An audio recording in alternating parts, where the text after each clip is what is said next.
Hello, আসসালামু আলাইকুম প্রিয় বন্ধুরা, চলে আসলাম আরেকটি নতুন ব্লগে। তো আজকের ব্লগে থাকবে তবলছড়ি থেকে কিভাবে বনরূপা। তো প্রিয় বন্ধুরা, আজকের ব্লগটি দেখতে থাকুন। আজকের ব্লগটি অনেক সুন্দর হতে যাচ্ছে। আজকের ব্লগের মধ্যে থাকবে তবলছড়ি থেকে বনরূপার অপরূপ কিছু দৃশ্য। তো বন্ধুরা দেখেন, এগুলো হচ্ছে ফিশারি বাঁধের অপরূপ কিছু দৃশ্য আপনাদের মাঝে তুলে ধরলাম। দেখেন, এই বাঁধটি দেখার সাথে সাথে মনটা এমনি ভালো হয়ে যায়। খুব সুন্দর একটি বাঁধ, দুই হ্রদের মাঝখানে একটি বাঁধ। এই বাঁধটি হয়তো আমাদের রাঙ্গামাটি জেলায় যারা যারা আছেন সবাই চিনে, অনেক সুন্দর প্রিয় বন্ধুরা। তো যাদের অবশ্যই এই ভিডিওটি ভালো লাগবে, একটু শেষ পর্যন্ত দেখবেন, আশা করি সবার অনেক অনেক ভালো লাগবে। তো আজকের ভিডিও করার উদ্দেশ্য হচ্ছে ট্যুরিস্টদের জন্য, কারণ অনেক ট্যুরিস্ট জানে না এই তবলছড়ি থেকে কিভাবে বনরূপা যাব, বনরূপা থেকে কিভাবে তবলছড়ি যাব। তো আমি আজকের এই ভিডিওর মাধ্যমে সবাইকে জানিয়ে দেব এখান থেকে কয় টাকা নেয় সিএনজি।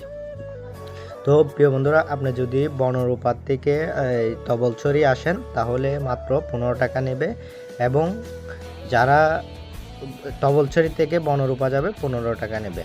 তো প্রিয় বন্ধুরা, এখান থেকে আমি ব্লগটি সবার মাঝে একটু ছড়িয়ে দেবেন, যেন এই প্রাইসটি যেন সবাই জানতে পারে। তো প্রিয় বন্ধুরা, এখান থেকে চাইলে আপনি এই বনরূপার থেকে তবলছড়ি গিয়ে 15 টাকা দিয়ে, তারপর সেখান থেকে আপনি 50 টাকা দিয়ে রিজার্ভ করে আপনি ঝুলন্ত ব্রিজ যেতে পারবেন। তো আশা করি সবার অনেক উপকারে লাগবে এই ব্লগটি, সেজন্য সবাই একটু শেয়ার করে একটু পাশে রাখবেন, যেন সবার উপকারে এই ব্লগটি লাগতে পারে। তো আজকে প্রিয় বন্ধুরা, সবার জন্য যারা যারা এই রাঙামাটি ভ্রমণ করতে আসেন সবার জন্য এই ব্লগটি তুলে ধরলাম। তো আজকের ব্লগটির মধ্যে থাকতে সিএনজি ভাড়া কয় টাকা। তো এখান থেকে আপনি চাইলে আসামবস্তিও যেতে পারবেন, আবার তবলছড়ির থেকে লোকাল ভাড়া হচ্ছে আসামবস্তি 15 টাকা। তো প্রিয় বন্ধুরা, আপনারা যদি সিএনজি করে যান অল্প টাকার মধ্যে পুরো রাঙামাটি ঘুরতে পারবেন। যদি খুচরা রেটে যান, আপনারা একটু চেষ্টা করবেন সবসময় খুচরা রেটে যাওয়ার জন্য।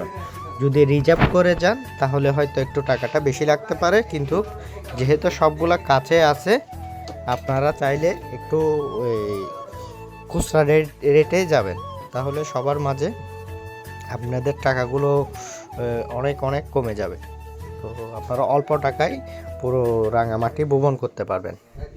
আশা করি প্রিয় বন্ধুরা আপনাদের অনেক অনেক ভালো লেগেছে ব্লগটি। যদি ব্লগটি ভালো লেগে থাকে অবশ্যই লাইক কমেন্ট দিয়ে পাশে থাকবেন, এবং কি সবাইকে সহযোগিতা করবেন এই ব্লগটির মাধ্যমে, যেন যারা যারা রেটটি জানতে পারে, যারা যারা রাঙামাটি আছে তারা যেন এই রেটটি জানতে পারে, এই রেটের প্রাইসটি যেন সবাই জানতে পারে, অল্প টাকায় যেন সবাই ঘুরে আসতে পারে।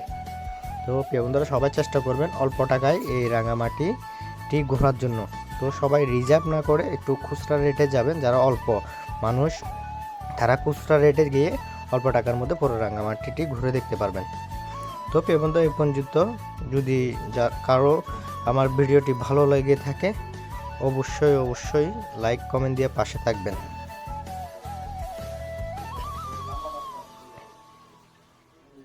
তো সবাইকে এতটুকু টাটা, সবাই ভালো থাকবেন, সুস্থ থাকবেন, টাটা।